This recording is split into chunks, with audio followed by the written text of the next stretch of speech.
देखिए, भारतीय जनता पार्टी की सरकार 3 महीने के अंदर में इन्होंने 13,000 करोड़ से अधिक कर्जा ले लिया और इनके पास अभी कोई रास्ता नहीं है, तो गरीबों के हक को डाका डालने का काम कर रही है। इसलिए कभी शराब में 150 रुपये रेट बढ़ाना, 30% किराए शुल्क में कटौती करना या फिर 40 रुपये नजराना शुल्क वसूलना, तो इस तरह से सिर्फ किसानों का बहाना कर ये अपनी जेबें भरने का ये सरकार काम कर रही है।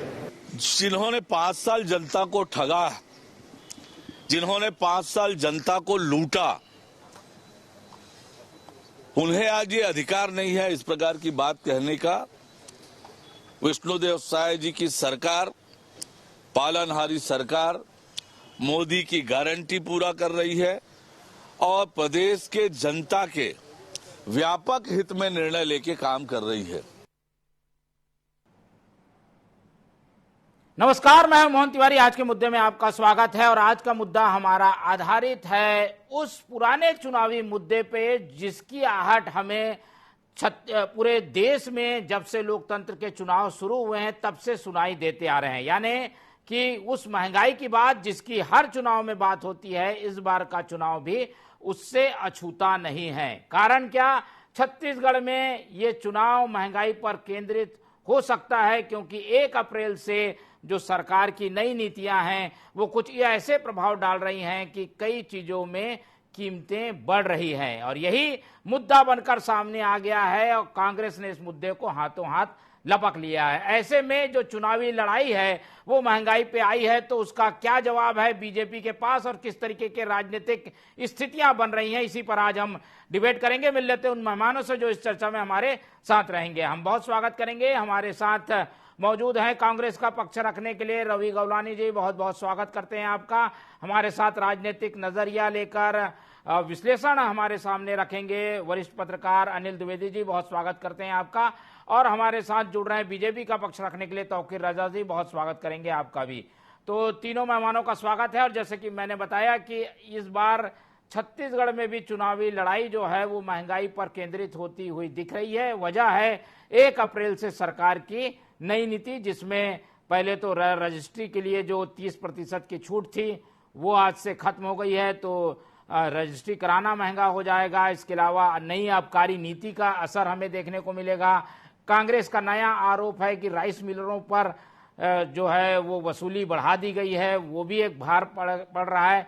तो कई चीजें हैं जिनकी कीमतें बढ़ रही हैं। केंद्र सरकार की नीतियों की वजह से भी कुछ टैक्स को कम ज्यादा करने की वजह से रेट बढ़े हैं, तो उन सबको मुद्दा बनाकर कांग्रेस ने आज वार कर दिया है बीजेपी पर। तो बीजेपी क्या जवाब देगी, पहले ये बाद में जानेंगे। पहले रुक कर लेते हैं रवि गौलानी जी की ओर। रवि जी, कांग्रेस के पास मुद्दों की कमी नहीं है, एक और मुद्दा हाथ लग गया है महंगाई का, इसे कैसे कैश करेंगे? चुनाव सामने है, क्या जनता को समझा पाएंगे ये जो चीजें बढ़ी हैं इसके लिए बीजेपी जिम्मेदार है? देखिए मोहन जी, आज जिस विषय पर आप डिबेट कर रहे हैं बहुत ही एप्रिशिएबल है, सराहनीय है। आज जनता के ऊपर भार बढ़ रहा है। 1 अप्रैल नए वित्तीय वर्ष से जनता उम्मीद करती है कि उसे कुछ छूट मिलेगी, कुछ बेनिफिट मिलेगा। जो महंगाई की मार पड़ रही है उसको शायद कुछ कम करने के लिए सरकार कटौती करेगी, लेकिन यहां उल्टा है। एक तरफ वित्त मंत्री जी ने अपने बजट में पेश करते हुए कहा कि कोई नया कर नहीं लगाएंगे, लेकिन पीछे से उन्होंने क्या कर दिया, शराब की बात इन लोग करते रहे, शराब बंद करो, शराब बंद करो। दूसरी तरफ शराब में इन लोगों ने रेट बढ़ा दिए। दूसरी चीज, हमारी सरकार जब आज से 5 वर्ष पहले आई थी तो हमने 30% की कटौती की थी कि जितनी भी जमीन की रजिस्ट्रियां होंगी उसमें डिफरेंस आ गया है मार्केट रेट के ऊपर और सरकारी रेट के ऊपर, उस पर 30% की कटौती हमने की, जिसका परिणाम स्वरूप यह रहा कि उसमें राजस्व एक बेतहाशा वृद्धि हुई थी राजस्व की। और हमने कम करके यह बताया कि अगर वित्तीय प्रबंधन सही हो, जनता को अगर आप बेनिफिट दोगे तो आपको वो पैसा मिलता है। वो वित्तीय प्रबंधन कैसे हो सकता था, वो कांग्रेस पार्टी ने किया। लेकिन आज इनकी सरकार बनी, इन लोगों ने अपना रंग रूप चाल चरित्र चेहरा सब दिखा दिया, सीधे एक साथ 30% जीरो कर दिया। किस प्रकार का वित्तीय प्रबंधन है ये? और आगे बढ़ते हैं। इन लोगों ने कहा था कि कांग्रेस का वित्तीय प्रबंधन खराब है, कांग्रेस पार्टी जो है कर्जा ले रही है। मोहन जी, इन लोगों ने राइस मिल के ऊपर रेट बढ़ा दिए, शराब के रेट बढ़ा दिए, इन लोगों ने रजिस्ट्री के शुल्क के रेट बढ़ा दिए, और तो और 13,500 करोड़ के आसपास का पिछले 4 महीने में इन लोगों ने कर्जा ले लिया है। वित्तीय प्रबंधन पर विष्णुदेव सरकार पूरी तरीके से फेलवर नजर आ रही है। जनता के ऊपर इसका बोझ बढ़ेगा। आज हाहाकार मचा हुआ है। आप रजिस्ट्री ऑफिस चलिए, पागलों जैसे लोग लाइन लगा करके खड़े थे कि 31 मार्च के पहले रजिस्ट्री करा लो, उसके बाद रेट बढ़ जाएगा। जनता को हर बार लाइन में लगाने का काम भारतीय जनता पार्टी करती रही है। जनता से उसके अधिकार के, उसके कमाए हुए उसके पैसे छीनने का काम, डाका डालने का काम सुनियोजित तरीके से कोई कर रहा है तो भारतीय जनता पार्टी कर रही है। कांग्रेस पार्टी इसकी निंदा करती है और कांग्रेस पार्टी चुप नहीं बैठेगी। हम विपक्षी दल होने के नाते जनता के बीच में जाएंगे और जनता को एक एक जगह पे, वो चाहे जितने नुक्कड़ हो, सभाएं हो, गांव हो, हर जगह जाकर के बताएंगे कि किस तरह से आपके जेब में हाथ डाल करके पैसे निकालने का काम भारतीय जनता पार्टी कर रही है। तौकीर रजा जी की ओर चलते हैं। तौकीर जी, ये सबको पता है कि सामने चुनाव हैं, फिर भी राज्य सरकार कुछ ऐसी नीतियां बना दे रही है जिससे कि कहीं ना कहीं कुछ कीमतें बढ़ जा रही हैं। तो ये तो बैठे बैठाए मुद्दा देना हुआ। आप लोग समझते हैं ये चुनाव में आप लोग क्या हल्के से ले रहे हैं क्या? इस तरीके की नीतियां बाद में बनाई जा सकती थी, चुनाव निकल जाने देते एक समझदार राजनीतिक दल के होने के नाते। क्या लगता है कहीं कोई चूक हो गई? ये तो मानेंगे नहीं, कहीं कोई चूक नहीं है। देखिए, इन्होंने कई वर्षों से बढ़ाया नहीं था राजस्व की। अगर बात करें तो इन लोगों ने राजस्व बढ़ने की बात करी थी, क्या स्थिति रही आपने देखा। 5 साल में सिर्फ भ्रष्टाचार का नंगा नाच होता रहा। इन्होंने जो वादे किए 36 के 36 वादे पूरे नहीं किए और दूसरों पर इल्जाम लगाने की कोशिश कर रहे हैं। हमने जो वादे किए उसको अच्छा पूरा करते हुए आप मोदी की गारंटी के रूप में आप देख रहे हैं। तो इससे बढ़कर और क्या चाहिए? जिन्होंने 500 रुपए महिलाओं को देने के लिए वादा किया था वो 500 रुपए नहीं दिए और आज बात करें कि हम 8,000 रुपए देंगे। कहां से दोगे भाई? खजाना तो खाली छोड़ के गए थे। कर्जे की बात करते तो हमसे कई गुना कर्जा तो आपने लिया था। हमने आज जो है अगर कर्जा लिया है तो मोदी की गारंटी के रूप में कार्य भी करना शुरू कर दिए हैं और आगे भी हमने जो विकास की बात करी, विकास की गंगा बहाना शुरू कर दी है। आप तो कर्जे लेते थे लेकिन कार्य कोई नहीं करते थे, योजना बनाते थे लेकिन योजना को अमली जामा जो पहुंचाना चाहिए था, ग्राउंड लेवल में जो पहुंचना चाहिए था, योजना का लाभ अंतिम व्यक्ति तक पहुंचना चाहिए था, वो सिर्फ प्रथम व्यक्ति तक आप अपने आदमियों के पास पहुंचाते थे और अपनी जेब भरते थे। और ये आपने देखा है और जनता भी इस चीज को जानती है। ये इसको उखाड़ फेंकी उसके बाद भी ये समझने को तैयार नहीं है। लॉलीपॉप थमाने को तैयार है लेकिन जनता आपकी लॉलीपॉप या आपकी किसी प्रकार के बहकावे में आने को तैयार नहीं है। आपको मानना पड़ेगा इस बात को कि इसी कारण से आपने जो झूठा वादे करके 5 साल नंगा नाच किया, भ्रष्टाचार का जो पूरे देश में भ्रष्टाचार को, राज्य को सबसे ज्यादा भ्रष्टाचार की श्रेणी में लाके खड़ा कर दिया, वो जनता ने देखा, उखाड़ फेंका है। और रही बात हमारी तो महंगाई का मैटर ऐसा कुछ नहीं है। आज जनता इस चीज को समझती है। आज किस प्रकार से 30% जो आपने जो वादा किया था उस वादे को हमने अगर हटाया है तो कई वर्षों तक आपने राजस्व को रिकॉर्ड को बढ़ोतरी करने दी और आप बताते हैं राजस्व रिकॉर्ड बढ़ा, कौन से प्रकार से बढ़ा जरा बता दीजिए मेरे को। तो इस बात को आपको समझना पड़ेगा। साथ ही साथ राजस्व की बात अगर करें तो आपने सबसे ज्यादा तो घाटे बताया। अगर घाटा नहीं था, अगर राजस्व बढ़ा था तो कर्जा लेने की आवश्यकता आपकी सरकार को क्यों आन पड़ी, जरा बता दीजिए भाई। कर्ज तो आप लोग की सरकार, आपकी सरकार भी ले रही है, आपको समझना पड़ेगा। नहीं, कर्ज तो आपकी सरकार भी ले ही है, इसमें क्या गलत है? नहीं, खजाना खाली तो हम तो बोल रहे, खजाना खाली तो हमने कर्जा लिया है। और हमने अगर कर्जा लिया है और उनके कर्जों को अगर आप देखें तो हमारे 15 वर्ष के डॉक्टर रमन सिंह जी की सरकार का अगर कर्जा देखें तो उससे कई गुना कर्जा 5 साल में भूपेश बघेल की भोपू सरकार ने लिया था और सिर्फ अपने भ्रष्टाचार में अपने जेबें भरी थी। जवाब ले लेते हैं आप, उसके बाद अनिल जी की ओर भी रुख करेंगे। रवि जी, ये भी सही है कि आपके समय भी कर्ज लिया गया था। अब ये तर्क दे रहे हैं कि खजाना खाली है इसलिए कुछ फैसले कड़े लेने पड़ रहे हैं। रजिस्ट्री शुल्क में 30% छूट 1 साल के लिए थी, वो अपने आप खत्म हो गई। इसमें इतनी हाय तौबा क्यों मचा रहे हैं? शराब अगर बढ़ भी गई है तो इसका कोई मांग तो कर नहीं रहा है कि भाई इसकी कीमत कम करो। कांग्रेस क्यों शराबियों का पक्ष ले रही है? देखिए मोहन जी, आप इस बात को बहुत ब्रॉड वे में समझने की कोशिश कीजिए। कांग्रेस में शराबियों का पक्ष नहीं ले रही है। कांग्रेस पार्टी यहां प्रदेश के 2,80,00,000 जनता की बात कर रही है। तौकीर रजा जी अपनी पार्टी को डिफेंस करने की कोशिश कर रहे थे, लेकिन कोई ठोस बात उनके पास नहीं थी। आज मैं कह रहा हूं कि 30% हमने जो है रजिस्ट्री रेट को डाउन किया, कारण क्योंकि मिसबैलेंस हो चुका था। मार्केट रेट सरकारी रेट में बहुत ज्यादा फर्क आ चुका था। हमारी सरकार ने रेट कम किया, लेकिन 1 रुपए भी राजस्व में कमी नहीं आई। आप आंकड़े उठा करके देख लीजिए, हर साल रजिस्ट्री में जो राजस्व बीजेपी की सरकार के समय में आता था, हमने कम किया, उसके बाद भी वो सरकार का राजस्व उतना ही रहा और उससे ज्यादा रहा। हमने वित्तीय प्रबंधन किया। ये बात कर रहे थे कि कर्जा लिया है हमने, हम तो कह रहे हैं कि हाँ हमने कर्जा लिया, हम डिनाय कहां कर रहे हैं। लेकिन आप लोग कहते थे कि कर्जा ले रही है कांग्रेस, कांग्रेस को वित्तीय प्रबंधन करने नहीं आता है। और आप लोगों ने क्या किया, शुरुआत की और 3 महीने के अंदर पहला बजट जो आपने पेश किया उसमें 21,500 करोड़ का बोला कि बजट का प्रावधान रख दिया कि इतना हमारी सरकार बजट में आने वाले वित्तीय वर्ष में कर्जा लेगी, और 13,500 करोड़ आप ले चुके हैं। आपका वित्तीय प्रबंधन कहां है? आप तो पूरी तरीके से फेल हैं। हमने जनता को राहत दी, हमने कोई भी प्रकार की शराब में 1 रुपए की वृद्धि नहीं की, बल्कि हमने दुकानें बंद कराई। आज भारतीय जनता पार्टी 5 वर्ष तक हमसे यह कहती रही शराबबंदी करो, शराबबंदी करो, और आज ये लोग क्या कर दिए, शराब से वसूली कर दिए। शर्म आनी चाहिए। जिस चीज का आप लोग विरोध करते थे, आज उसी से वसूली करना शुरू कर दिए। लेकिन रवि जी, ये एक लॉजिक है कि अगर जिस चीज की कीमत बढ़ेगी उसका उपयोग कम करेगी जनता।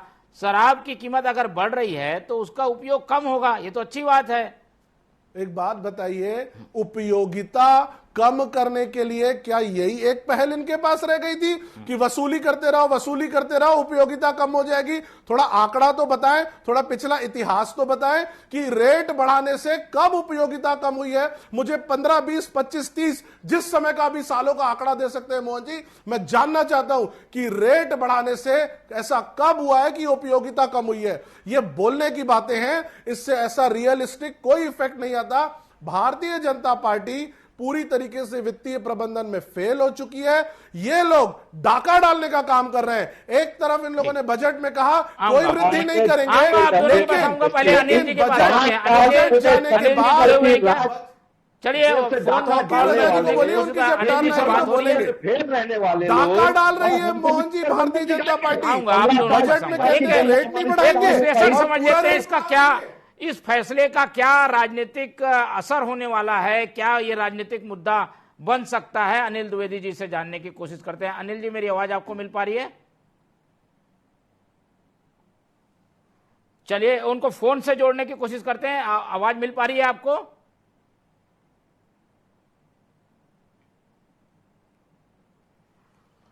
चलिए तौकीर जी की ओर रुख करते हैं। तौकीर जी, आवाज आ रही है आपको मेरी?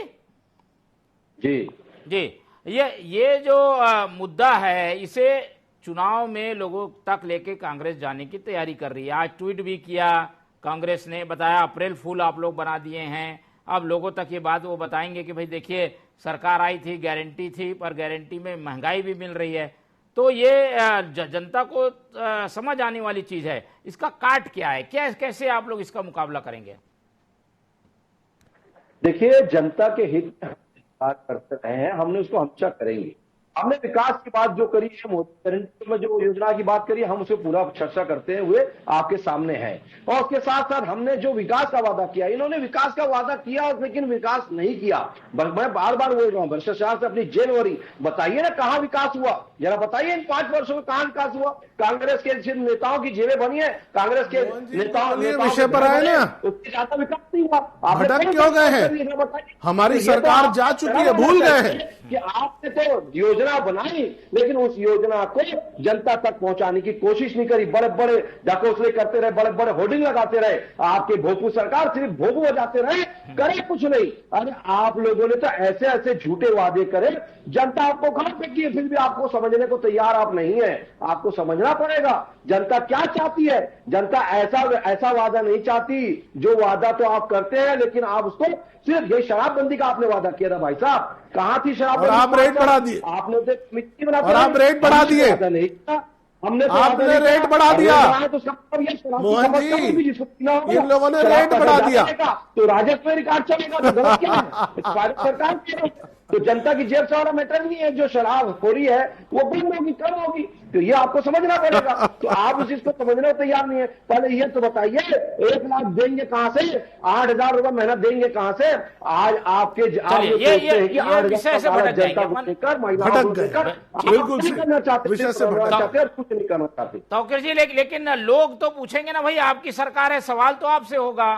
क्या माने इस तरीके के कदमों से, इस तरीके के फैसलों से राजस्व को बेहतर करने की कोशिश की जा रही है? ये आर्थिक प्रबंधन की दिशा में उठाया गया कदम माने क्या, कि भाई राजस्व आएगा तो उसका उपयोग अच्छी जगह पे होगा, पैसे आएंगे तब तो राज्य सरकार खर्चा करेगी ना, ये तर्क भी तो है।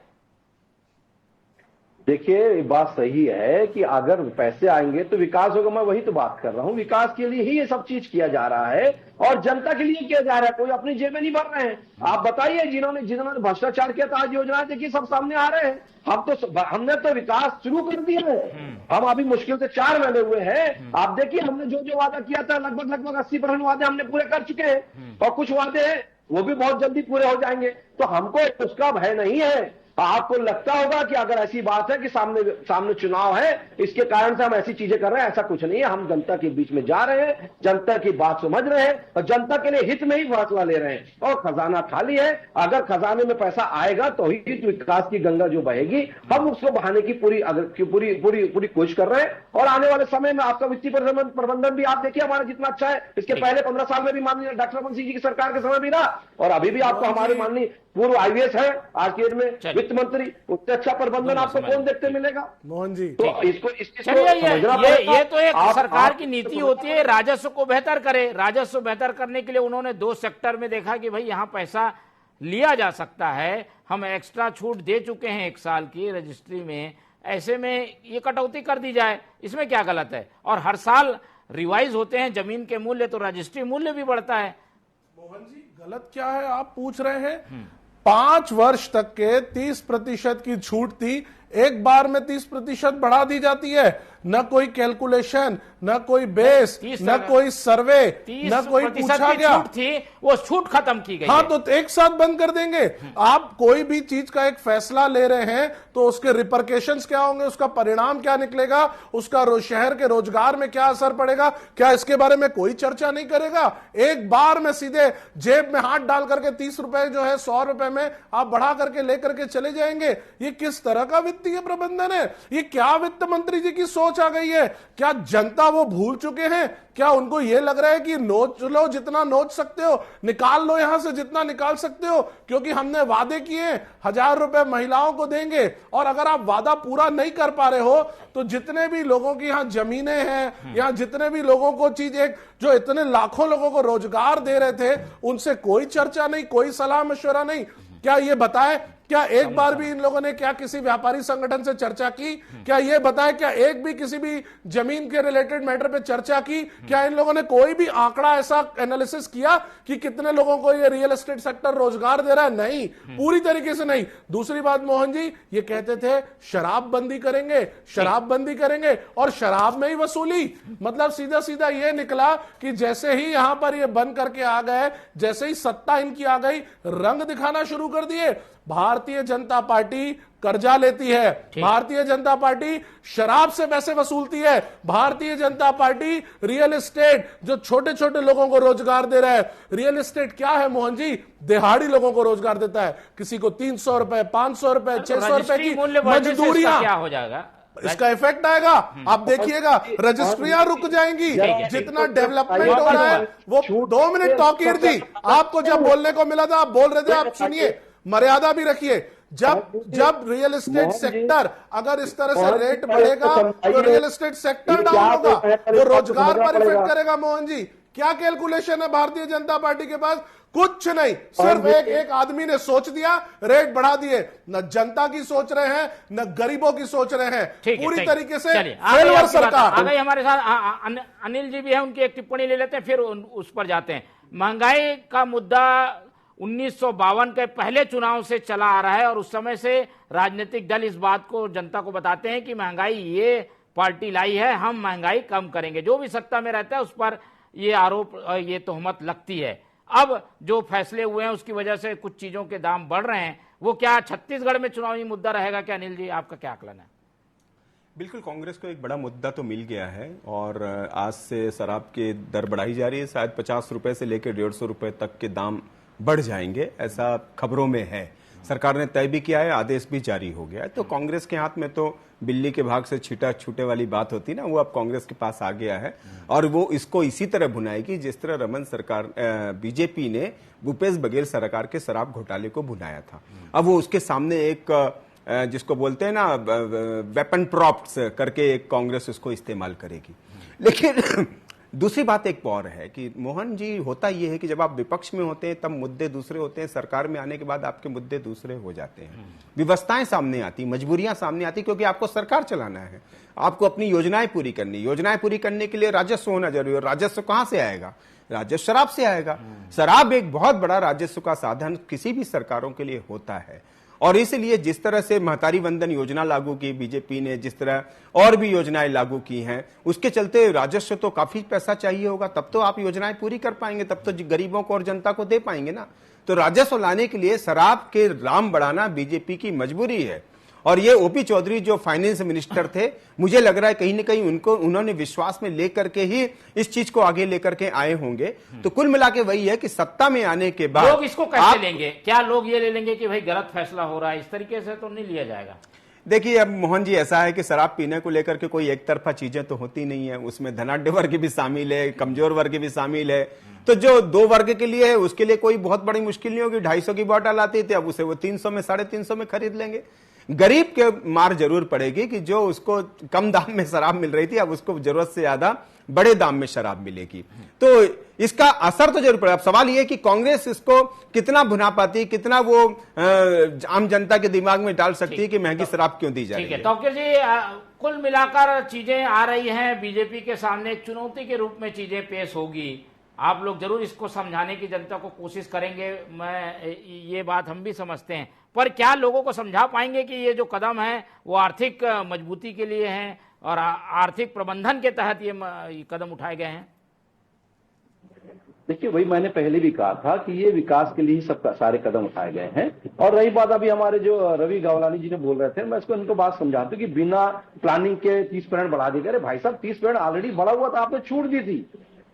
हमारी सरकार के टाइम ऐसी छूटें नहीं थी, आपने छूट दी थी, ठीक है, आपने छूट दी, चलाती रही सरकार, चलती रही। हमने आपने किसको फायदा पहुंचाया? 30%। भूमाफियाओं को ज्यादा पहुंचाया, जो बड़े बड़े बिल्डर थे, बड़े बड़े भूमाफिया थे, और आप ही की सरकार के ज्यादा भूमाफिया को सबसे ज्यादा फायदा हुआ। तो उससे नुकसान हो रहा है, ये तब आपकी बता रही है, इसको आपको समझना पड़ेगा। ये जनता के लिए ही है, जनता के हित में लिए गए फैसले हैं और जनता के विकास के लिए लिए गया फैसला है और जनता को ही इसका फायदा मिलेगा और जनता इसको जान रही है, जनता इसको समझ रही है। हम उनके बीच में जाके और अच्छे से समझाएंगे और बाकी जनता तो जो क्वेश्चन करेगी, जो प्रश्न करेगी या जिस प्रकार की समस्या रहेगी, हम उसको पूरा निराकरण करने की पूरी प्रयास करेंगे। और हमारी सरकार जो वादा करी है उसको भी हम पूरा करते हुए आपको नजर आएंगे। और हमारी मोदी जी की गारंटी के रूप में भी आगे जो हमारी केंद्र में सरकार मोदी जी की 400 पार कर रहे हैं आंकड़ा, वो भी करते हुए नजर आ रहा है। 11 के 11 सीट हम जीतने जा रहे हैं, ये आप देख लीजिएगा। ठीक है, आत्मविश्वास से भरी हुई बीजेपी है और उसके द्वारा उठाए गए कदम वो एक तरीके से जायज भी ठहरा रही है। रवि जी, लोगों को कैसे समझाएंगे? ये तो ऐसी चीजें हैं जिस पर ध्यान नहीं जाता लोगों का। रजिस्ट्री जिसको कराना है उसको लगेगा, शराब जिसको पीना है, आम जो मिडिल क्लास जो वर्ग है वो बड़ा वोटर है। क्या ये चुनावी मुद्दा बन पाएगा या आप लोग वो डैमेज कर पाएंगे इस तरीके की चीजों से भाजपा के बड़े वोट बैंक को? मोहन जी, एक इंग्लिश में कहावत है, once a cheat always a cheat. Bharatiya Janata party ने अपने बजट में कहा था कोई कर नहीं लगाएंगे, कोई नया कर नहीं लगाएंगे, लेकिन शराब में रेट बढ़ा दिए। लेकिन 30% की छूट अभी भारतीय जनता पार्टी के प्रवक्ता कह रहे थे भू माफियाओं को हमने छूट दी। आप कैलकुलेशन करके देख लीजिए कितना रोजगार एक रियल एस्टेट सेक्टर देता है। सबसे ज्यादा रोजगार अगर कहीं मिलता है तो एग्रीकल्चरल में मिलता है, एग्रीकल्चर के बाद कहीं मिलता है तो रियल एस्टेट के ऊपर देता है। दिहाड़ी लोग डिपेंड रहते हैं। ये पैसा बचता था, ये उनके जेब में जाता था। ये गरीब लोगों से पैसा निकाल करके अपनी सरकार चला रहे। भारतीय जनता पार्टी पूरी तरीके से वित्तीय प्रबंधन में फेल है, खत्म है। और ये सारी बातें हम जो बच रहा है, ये क्या तरीका, ये क्या तरीका है? नहीं, ये अगर इस तरह से डिबेट करेंगे तो मैं नहीं होगा। जब मुझे बोलने का मौका मिला ये बीच में क्यों बोल रहे हैं? जब ये बोल रहे थे मैं चुप था। क्या इनको डिबेट की मर्यादा नहीं आती है? इस तरह से डिबेट मैं नहीं करूंगा। यानी अगर उनको लग रहा है, अगर उनको लग रहा है वो बोलेंगे तो बोलने दीजिए। आप चुप बचाने की कोशिश कर रहे हैं दिहाड़ी मजदूरों के रूप में। चलिए ये तो बहस का आपको समझना पड़ेगा, ये आप समझते नहीं, इस बात को समझना पड़ेगा आपको। अब आपसे ज्ञान लेने की जरूरत नहीं है। भारतीय जनता पार्टी हमको ज्ञान ना दे कैसे वित्तीय प्रबंधन आता है, हमको आता है। झूठ बोले कर्जा लेते हो और आप 13,000 करोड़ का कर्जा ले लियो। शर्म आनी चाहिए भारतीय जनता पार्टी को, शर्म आनी चाहिए आपके नेताओं को। झूठ बोल करके जनता से वोट लिया। ठीक है, समय की कमी है इसलिए हम और दूसरे को इल्जाम लगाते हो। अरे हमने जनता के हक में जो फैसला किया है आ गई आपको सामने आ गई, और जनता अधिकतम समझ चुनाव में दिख भी जाएगा ये फैसला कैसा है। तौकीर जी, ये चुनाव जो है वो महंगाई के मुद्दे पर आता हुआ दिख रहा है, उसमें ये कड़ी भी जुड़ गई है। ये मुद्दा बना रही थी कांग्रेस देश में भी, उसमें प्रदेश में भी ये मुद्दा जुड़ गया है। क्या असर देखते हैं इसका? हाँ अनिल जी। देखिए मोहन जी, शराब बंदी का मुद्दा या शराब का मुद्दा तो पूरे देश में चल ही रहा है। अभी हम केजरीवाल जी को भी देख रहे हैं कि उसमें उनकी अड़चनें बढ़ गई हैं और जेल तक भेज दिए गए हैं। तो शराब, अब भूपेश बघेल सरकार भी थी तो शराबबंदी एक बड़ा मुद्दा था। शराब घोटाला बड़ा हुआ जिसमें आईएएस वगैरह जेल चले गए, उनके सलाहकार थे जो खास तौर पे वो लोग भी जेल भेजे गए। तो देखिए शराब को लेकर के एक मजबूरी, बिना ये निगलते बनता है ना उगलते बनता है, क्योंकि आपको राजस्व भी जुटाने के साधन तो लाने पड़ेंगे ना, कोई भी सरकार रहे, चाहे कांग्रेस रहे चाहे बीजेपी। तो लेकिन मुझे लग रहा है कि ठीक लोकसभा चुनाव के वक्त बीजेपी ने ये थोड़ा फैसला लेकर के आंख से खेलने का काम किया है, क्योंकि लोकसभा चुनाव में आप जा रहे हैं और सभी तरह के मतदाता होते हैं, उसमें गरीब भी होते हैं, सामान्य वर्ग भी होता है, हाई क्लास भी सोचा, शराब सभी के लिए उपयोगी एक तरह से करते हैं लोग। तो लेकिन अगर कांग्रेस ने इसको एक महाअभियान करके चला लिया और मुद्दा सामने रख दिया कि शराब महंगी क्यों की ठीक चुनाव के वक्त में, तो बीजेपी को थोड़ा जवाब देना मुश्किल पड़ जाएगा इस पर। ये बीजेपी ये तर्क दे सकती है कि हमने राजस्व बढ़ाने के लिए दिया है, लेकिन जनता तो जनता है ना, वो कहेगी कि भाई अभी चुनाव के ठीक पहले बढ़ाने की क्या जरूरत। चलिए समय बताएगा, इसके लिए हमें इंतजार भी करना होगा, लेकिन हमारे पास समय का बंधन है, इसलिए ये चर्चा ही खत्म करते हैं। इस पूरी चर्चा में हमारे साथ रवि गवलानी जी जुड़े, उनका धन्यवाद। अनिल द्विवेदी जी ने हमें समय दिया, उनका धन्यवाद। और तौकीर रजा जी हमारे साथ बने रहे, उनका बहुत बहुत धन्यवाद। तो तीनों मेहमानों का आज धन्यवाद करते हुए आज की चर्चा ही खत्म करते हैं। और जैसे कि चर्चा का एक लब्बो-लुआब निकल कर ये आया कि ये चुनाव है, सियासत है, इसलिए कई मुद्दे आएंगे, कई मुद्दों पे चर्चा होगी, किसका असर क्या होगा इस पर हमारी नजर बने रहेगी। फिलहाल मुझे दीजिए इजाजत, आप लोग देखते रहिए टीवी 24, रखिए अपना बहुत ख्याल। नमस्कार।